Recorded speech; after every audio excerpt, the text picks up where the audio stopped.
Emily muttered under her breath, her eyes welling up with tears and her body trembling. In response, 3 foreign men laughed and closed in on her, speaking in a foreign language. Understanding their language, I placed my hand on Emily's shoulder and pulled her away from them. I glared at the men and asked in their language, "What do you want?" "My name is Lucas, 30 years old. Currently, I'm working a part-time job directing traffic during late-night hours." "Hey, rookie, get that equipment over there, will you?" This is the kind of brash language thrown around at this slightly rough workplace. But since it doesn't require much talking, I kind of like it. Hey! Hey! Can't you hear me, Lucas? I was still lost in thought when I realized someone was calling me. Huh? Me? Raising my voice in surprise, I turned toward the direction of the sound, where a middle-aged man in workwear was frowning at me. At that moment, I heard quick footsteps approaching. Yes. Yes, yes. Is this it? I'll take it. The cheerful voice came from Emily, who had turned toward the middle-aged man. She's also working the same traffic control part-time job as me. She's 21 years old but my senior. Always cheerful, lively, and a cute girl. The man grumbled, looking back at me while receiving the equipment. Youngsters these days are useless. When I was your age, I'd hang on to every word my senior said without fail. Emily laughed brightly at his complaint. You're amazing. So cool. I need to learn from you. With her cheerful tone, she diffused the atmosphere and promptly returned to her post. In my heart, I silently thanked her. Later, during a break, I properly expressed my gratitude. Thank you for earlier. I stammered as I thanked her, and her face lit up with a big smile. Oh no. I didn't do anything. It's tough staying awake during the night shift, huh? Assuming my slow reaction was due to being sleepy, Emily took a sip from her thermos. I make my own coffee and bring it. It helps wake me up a bit. As I gazed blankly at her, Emily pointed to her thermos with a smile. That's a good idea. Thanks. I'm not a fan of canned coffee, but bringing my own sounded like a decent plan, I thought vaguely. While I was lost in such thoughts, a brief silence fell between us. Then, Emily hesitantly broke it. Were you okay earlier? I tilted my head, puzzled. The driver. He was yelling, wasn't he? Saying, "Let me go first." Her words brought back the memory. When a gap opened up between cars, I stopped a speeding vehicle to let the one waiting in Emily's lane go first. The driver I stopped stuck his head out the window and angrily yelled that he was already in motion and shouldn't have been halted. I let out a sheepish smile. Yeah, I'm fine. Hearing my response, Emily looked relieved. Good. Seriously, we're just following the manual, letting cars go in order. No need to yell at us. At first, stuff like that scared me so much. Lucas, you've got a strong heart. I don't let stuff like that bother me much. But yeah, I can see how it'd be scary for you, being a girl. When I said that, Emily blushed slightly. I feel like I need to toughen up, though. Her words made me tilt my head in curiosity. Why? Emily pursed her lips slightly, looking a bit embarrassed. Well, I want to go abroad someday. I feel like you really have to speak your mind in other countries, you know? Her words made me widen my eyes in surprise. Abroad? Really? Where to? Emily tilted her head, pondering. I've been thinking about a few places, but right now, probably Germany. Hearing that, my heart skipped a beat. When I went on a trip to Europe as a celebration for getting into college, I thought Germany was the most beautiful. So, I'm saving up now. Next year, I want to take a break from college and go on a working holiday visa.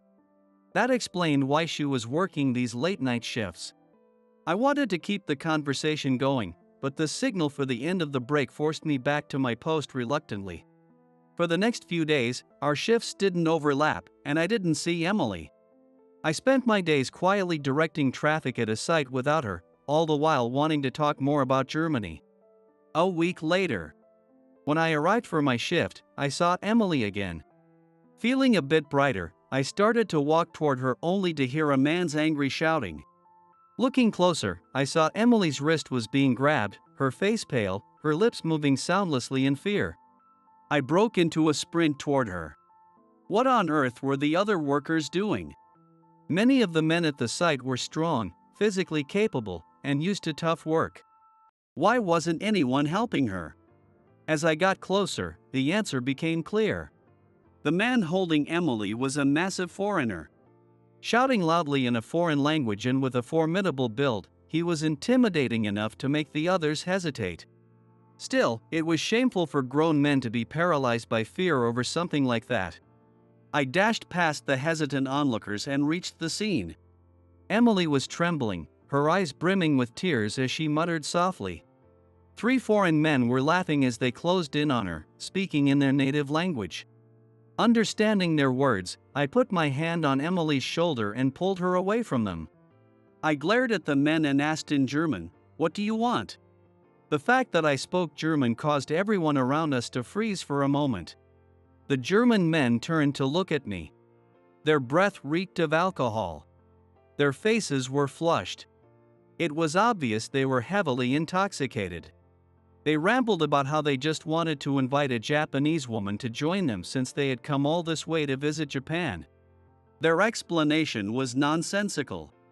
I told them she had work to attend to and scolded them for ganging up on a single woman, saying it was disgraceful behavior unbecoming of Germans. That made one of them snap, and he raised his fist toward me. Emily let out a scream. "Don't worry," I whispered silently to myself. I grabbed the man's shirt firmly, yanking him down to the ground.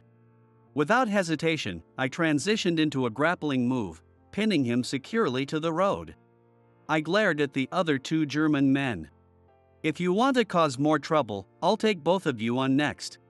When I threatened them in German, the 2 other men flinched in fear, and the one I had pinned to the ground began slapping the pavement repeatedly. It was likely his way of signaling surrender. Once they seemed to have calmed down, I let the man go. The Germans quickly began apologizing profusely. I sighed and turned to Emily. "So, what do you want to do? Should we call the police?" When I asked in Japanese, Emily shook her head. "I didn't get hurt or anything." I glanced at her arm, the one that had been grabbed. "Are there any bruises?" Blushing slightly, Emily nodded silently. I turned back to the German men. They all flinched at my movement. "She says she'll forgive you. But normally, we'd call the police for this." "Don't embarrass yourselves abroad," I warned them in German. The men hung their heads and quickly left. Watching their retreating figures, I sighed deeply, only to hear the surrounding crowd erupt with noise. They were asking rapid-fire questions. What language was that? Do I know judo? Their excited chatter was so fast that I could barely catch what they were saying. I raised a hand to quiet them. "Excuse me. I've lived abroad for a long time, so Japanese is a little difficult for me. Please speak slowly." Everyone stared at me, eyes wide. "Wait. You struggle with Japanese? But you sound fluent?" Scratching my head, I replied. "Well, both my parents are Japanese, so it's fine, but when people speak quickly all at once, it's hard for me." Hearing this, one of the older men clapped his hands in realization. "So that's why you were so unresponsive before." I nodded in response. When I explained that I hadn't realized the term newbie was referring to me, everyone apologized. "No, it's my fault for not explaining," I said, feeling sheepish. At that, everyone laughed loudly. From that point on, my part-time job life improved drastically. Now that the workers understood why I wasn't talkative, they became much kinder. Some even went out of their way to speak slowly, which felt a bit comical but warmed my heart with their thoughtfulness. There were even guys who had practiced judo before, and having been taught judo by my father, I found myself engaging in lively conversations about the sport. Most importantly, my relationship with Emily grew much closer.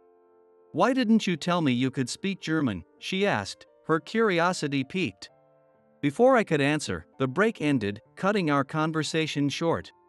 The truth is, due to my parents' circumstances, I had spent my childhood moving from one European country to another.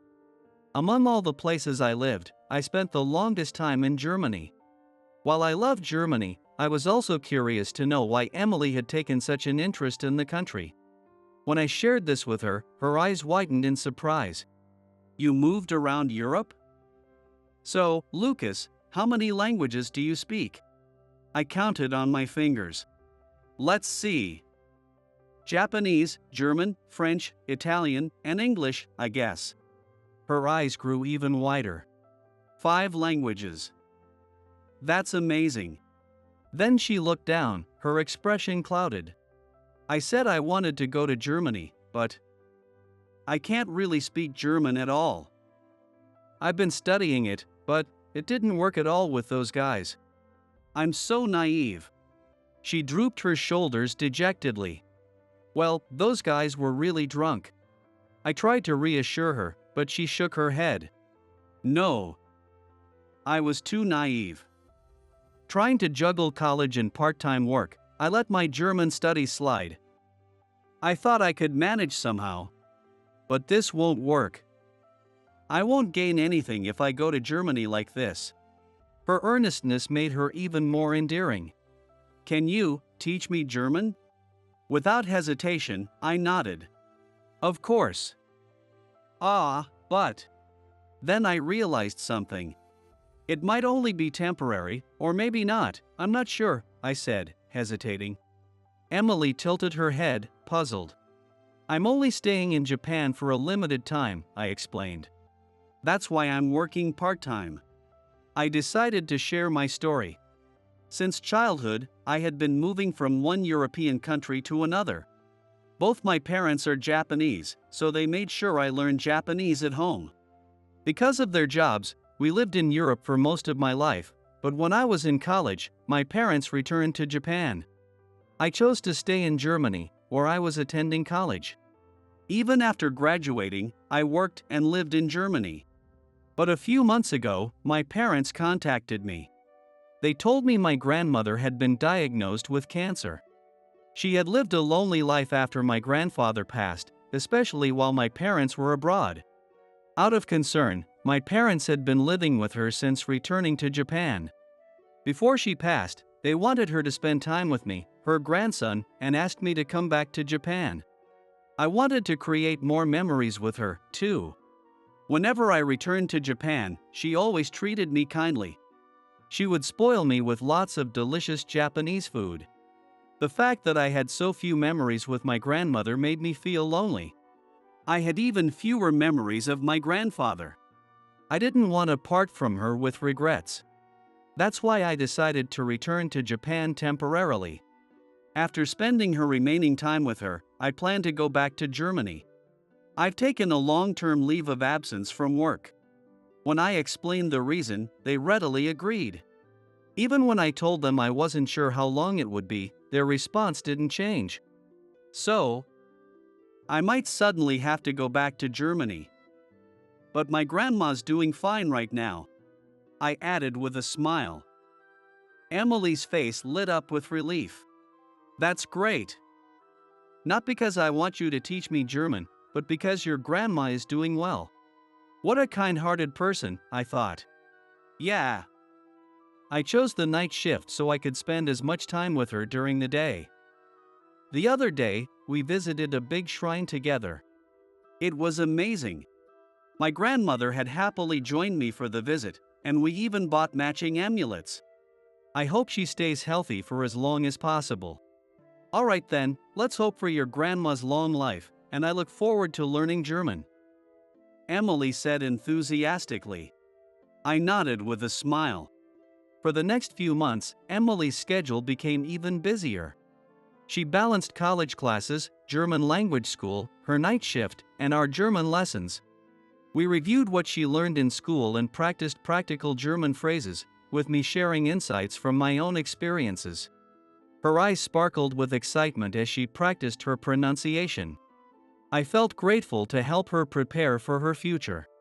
I taught her German with a smile on my face. A few months later, "Here I go," Emily exclaimed.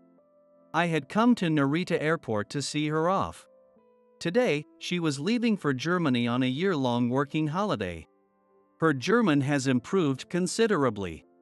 With this level, she shouldn't have much trouble managing daily life. We exchanged contact information so she could reach out if she needed help.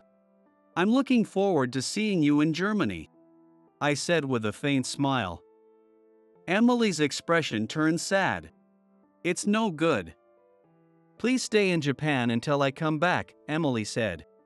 Her plea made me furrow my brows into a troubled expression. That would be difficult.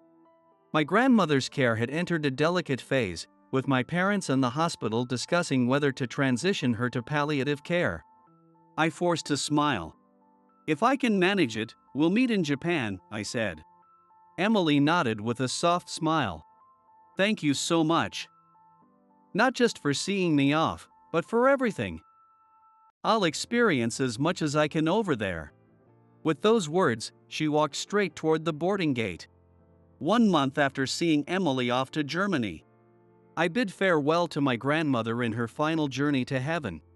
Even after entering palliative care, she often expressed her gratitude during moments of clarity. "Thank you for coming back from your life in Germany to live with me. I'm going to heaven full of happy memories. I'm such a lucky grandma. I'll have to tell your grandpa all about you when I see him," she said repeatedly. I also expressed my gratitude. "Living in Japan with you and visiting so many places together has given me wonderful memories. Thank you for that. Plus, coming back led to some amazing new encounters." She smiled faintly. "I'm glad. I was worried I might have disrupted your life, Lucas." I shook my head firmly. "Not at all. I love you, Grandma. I'm sorry I couldn't spend more time with you." She held my hand tightly. Her hand was frail, wrinkled, and cold. "No more apologies, okay? I was happy I got to be your grandma." I held back tears. "And I'm happy to be your grandson." I refused to use the past tense. "Not yet." This conversation, held just days before her passing, turned out to be the last meaningful exchange we had. After that, her words came in fragments, and communication became difficult. When she peacefully drew her last breath, I wept quietly alongside my parents. 3 months later, Lucas. I reunited with Emily at an airport in Germany. Having completed all the memorial services for my grandmother and left my part-time job behind, I had returned to resume my life in Germany. Emily bowed deeply as soon as she saw me.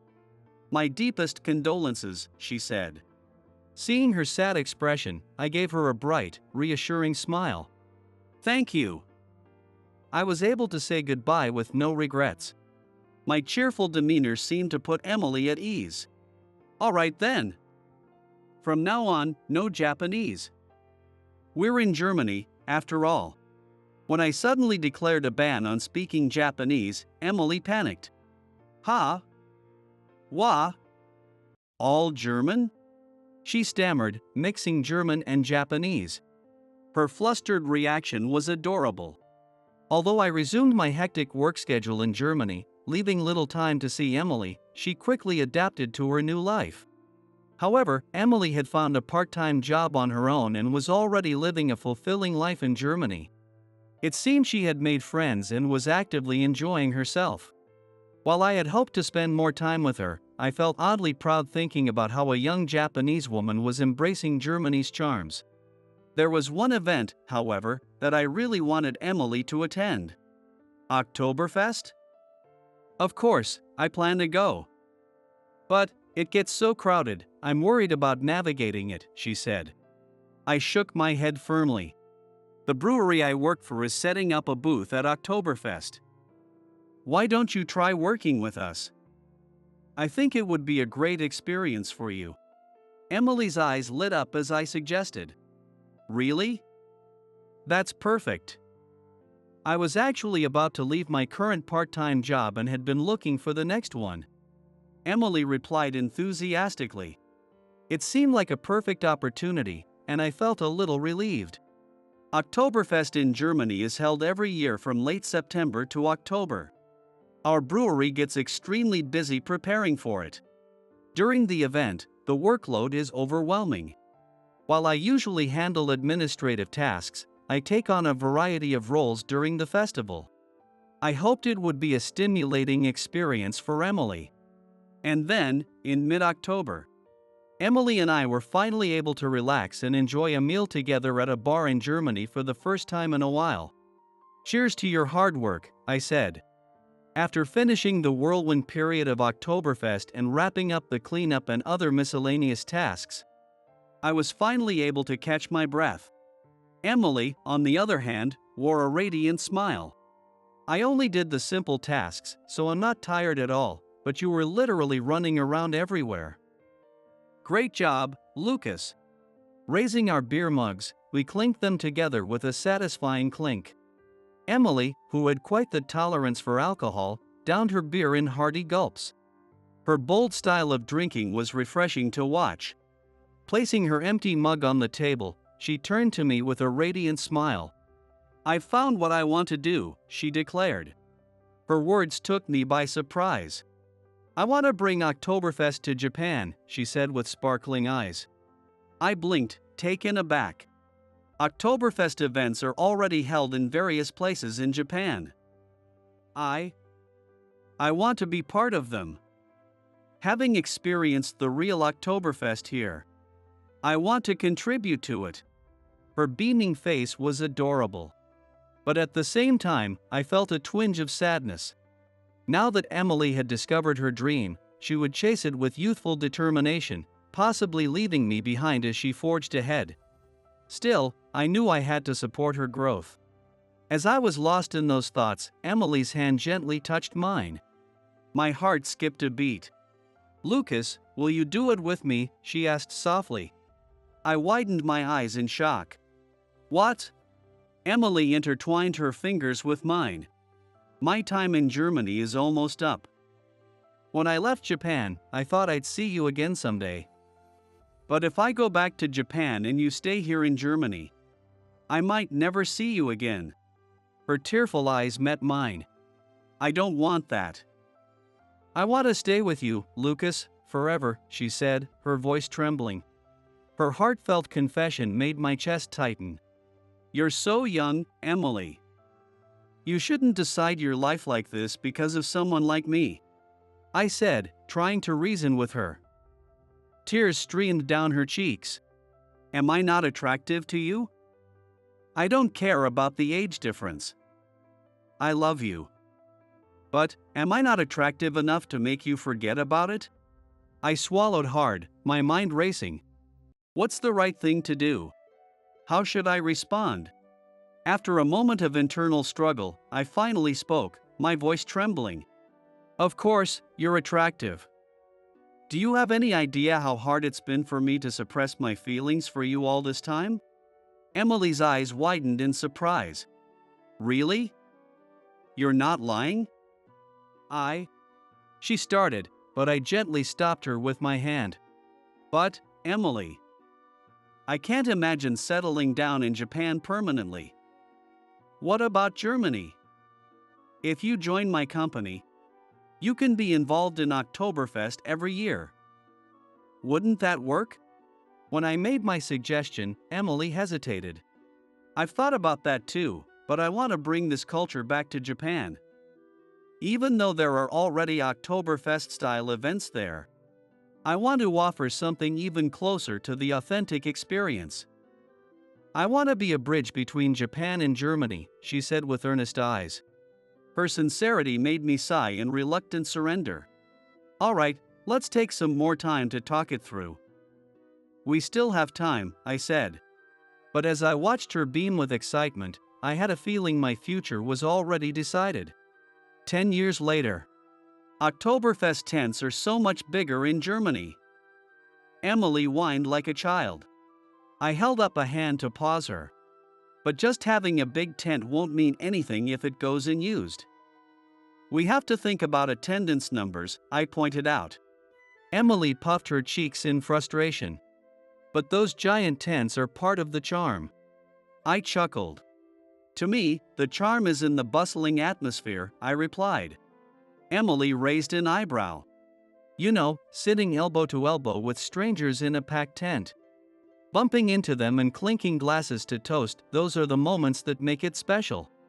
Emily tilted her head in thought. That might be tough for Japanese sensibilities, she said. I smiled slightly. Didn't you say you wanted to bring an authentic Oktoberfest to Japan? Her words caught in her throat, and after a moment, she conceded with a grin. All right. We'll make the tent this big, and I'll do my best to pack it with people. We settled on the compromise and began making preparations. Since then, I moved to Japan. I gave in to Emily's persistence and passion. After her working holiday ended and she returned to college in Japan, we had a year of long-distance dating. I was the first to give in. I couldn't stand being apart from Emily any longer. Emily's dream of hosting Oktoberfest in Japan only grew stronger. By the time she graduated, she had already founded her own event company. Eventually, I returned to Japan to join her growing company. After graduating from college and officially stepping into her role as CEO, Emily became an incredibly capable leader. What started as a company assisting large corporations quickly grew. And now she's able to organize Oktoberfest events that rival the ones in Germany. Emily's passion is making her dream come true, I remarked. When I said that, Emily flashed a beaming smile at me. Yes, it's all thanks to you, Lucas. Thank you for sticking with someone like me. I laughed. True enough, running alongside you, I didn't even notice I'd hit 40 already. As I organized some event proposals, Emily's hand touched mine. I have a new dream, can I tell you? She asked. Surprised, I nodded. What is it? Emily leaned in close to my ear and softly said, I want to have a child with you, dropping an emotional bombshell. I let out a wry smile. Finally? 7 years of marriage, and now you say it? Emily stuck out her tongue playfully. Sorry. I was too busy chasing my dreams. Shaking my head, I reassured her. We had married when Emily was 25, but her relentless drive to grow her company left little time for us to simply be a couple. While it was a bit lonely at times, I never minded, as we were always partners in work. Have you finally found some calm? I asked. Emily nodded earnestly. Are you tired of me? Have you had enough? Do you hate me now? She asked hesitantly. I gripped her hand firmly. There's no way I could ever hate you. I've loved the way you've charged forward with everything, and I always will. As I held her hand, I glanced down at the event plans in front of me. How much of Germany's vibrant spirit could we recreate here?